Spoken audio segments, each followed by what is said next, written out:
Hello everyone, welcome back to our channel सवीज classes. आज हम कक्षा 1 पार्ट 3 तालाब के विषय में पढ़ेंगे। बच्चों, आपने तालाब को देखा होगा। गांव में अक्सर आपने तालाब देखे होंगे। तालाब एक बड़ा सा ज़मीन में गड्ढा होता है जिसमें कि पानी भरा होता है। तो आपको इस चित्र में क्या दिखाई दे रहा है? एक गाँव है जहाँ पर एक बहुत ही बड़ा सा तालाब है। तालाब के किनारे आपको दो पेड़ नज़र आ रहे हैं। तालाब के किनारे आपको दो पेड़ नज़र आ रहे हैं। इस पेड़ में आपको क्या दिखाई दे रहा है?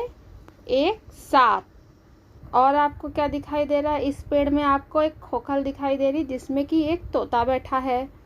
और यहाँ पर एक डाल है जिसमें कि कितने तोते बैठे हैं? 1 2 3 4 5। तो डाल पर आपको कितने तोते दिखाई दिए? 5 तोते।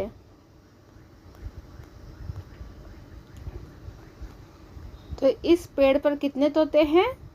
यहाँ पर 5 तोते बैठे हैं और इस खोखल में एक तोता।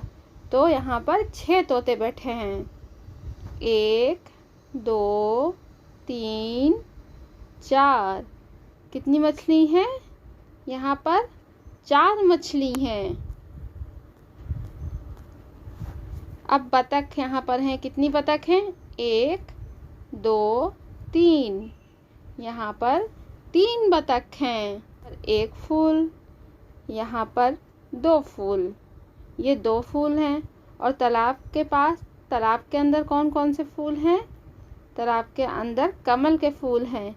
1 2 3 4 5। ये 5 कमल के खिले हुए फूल हैं। और ये 2 कमल की कली हैं जो कि अभी खिली हुई नहीं है। तो यहाँ पर कितने कमल के फूल हो गए? 5 खिले हुए फूल हैं और 2 कमल की कली हैं। दिखाई दे रही है। कितनी मधुमक्खी हैं? 1 मधुमक्खी है। यहाँ पर कितनी मछली हैं? यहाँ पर कितनी बतख हैं? यहाँ पर आपको 2 खरगोश दिखाई दे रहे हैं। कितने खरगोश हैं? 2। और यहाँ पर चूहे भी दिखाई दे रहे हैं। 1 2 3। 3 चूहे हैं। अब यहाँ पर एक पेड़ लगा है जिसके ऊपर कितने बंदर बैठे हैं? 3। कितने बंदर हैं? 3। अब इस पेड़ की डाल पे कितनी गिलहरी बैठी हैं? 2। आसमान में कितनी चिड़िया उड़ रही हैं? 1 2 3 4 5। कितनी चिड़िया हैं? 5 चिड़िया उड़ रही हैं। अब यहाँ पर आपको एक पक्षी दिखाई दे रहा है जो कि मोर है। बच्चों, मोर हमारा राष्ट्रीय पक्षी है और कमल हमारा राष्ट्रीय पुष्प है। यहाँ पर आपको 2 राष्ट्रीय चीज़ें अपने देश की दिखाई दी, एक कमल और एक मोर। मोर हमारा राष्ट्रीय पक्षी है और कमल हमारा राष्ट्रीय पुष्प है। अब आपको यहाँ पर 1 2 घर भी दिखाई दे रहे हैं। इस पेड़ पर आपको 2 कीड़े भी दिखाई दे रहे हैं। यहाँ पर आप देखिए कछुए हैं। 1 2 3 4 5। 5 कछुए हैं। यहाँ पर एक मेढक भी है। आपको यहाँ पर एक मेढक भी दिखाई दे रहा है। तो यहाँ पर आपको एक टिड्डी भी उड़ती हुई दिखाई दे रही है।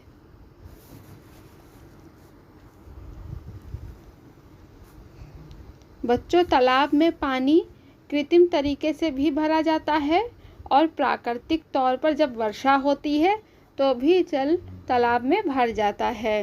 तालाब से हमें बहुत सुविधा होती है। लोग तालाब के पानी से अपने खेतों की सिंचाई भी करते हैं। लोग इसमें नहाते भी हैं। अपने दैनिक कार्यों के लिए इसके जल को लेते भी हैं। तो बच्चों, अब आपने जाना कि तालाब में कौन कौन से जीव जंतु हैं। अब बच्चों, यहाँ पर हम एक अभ्यास कार्य भी देख लेंगे जो कि संख्या से संबंधित है। देखो और गिनो। तो आपको यहाँ सबसे ऊपर क्या दिखाई दे रहा है? एक लड़की और एक बॉल। तो ये लड़की इस बॉल से खेलेगी। कितनी बॉल है? एक बॉल है। और कितनी लड़की है? एक लड़की है।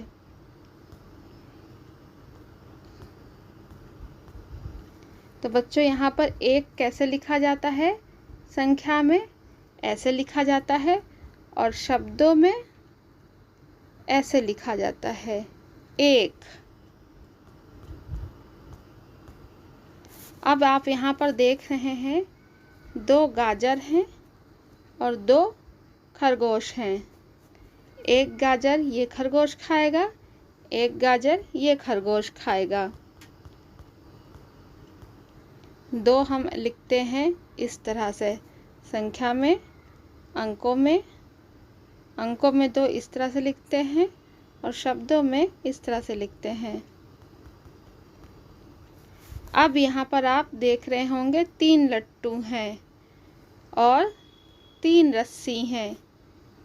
इस लट्टू से ये वाली रस्सी बंधेगी, इस लट्टू से ये वाली रस्सी बंधेगी और इस लट्टू से ये वाली रस्सी बंधेगी। तो 3 लट्टू हैं और 3 रस्सी हैं। अंकों में 3 इस तरह से लिखेंगे और शब्दों में इस तरह से लिखेंगे, 3। अब यहाँ पर 4 कप हैं और 4 प्लेट हैं। हर एक कप की एक प्लेट है। 4 को हम ऐसे लिखेंगे अंकों में और शब्दों में ऐसे लिखेंगे। अब यहाँ पर आप देख रहे होंगे 5 ताले हैं और इनकी 5 चाबी हैं। हर एक ताले की अपनी चाबी है। तो 5 हम लिखेंगे अंकों में इस तरह से और शब्दों में इस तरह से, 5। तो बच्चों अब आपको ये पाठ अच्छे से समझ में आ गया होगा। तालाब कैसा होता है, तालाब में कौन से जीव जंतु होते हैं, आपको अच्छे से ज्ञान हो गया होगा कि 1 से 5 तक की संख्या अंकों में और शब्दों में कैसे लिखते हैं और कैसे गिनते हैं। तो अगर आपको ये पाठ अच्छा लगा हो तो वीडियो को लाइक करें, कमेंट करें, शेयर करें और अगर चैनल पर न्यू है तो प्लीज़ चैनल को सब्सक्राइब कर लें। Thank you.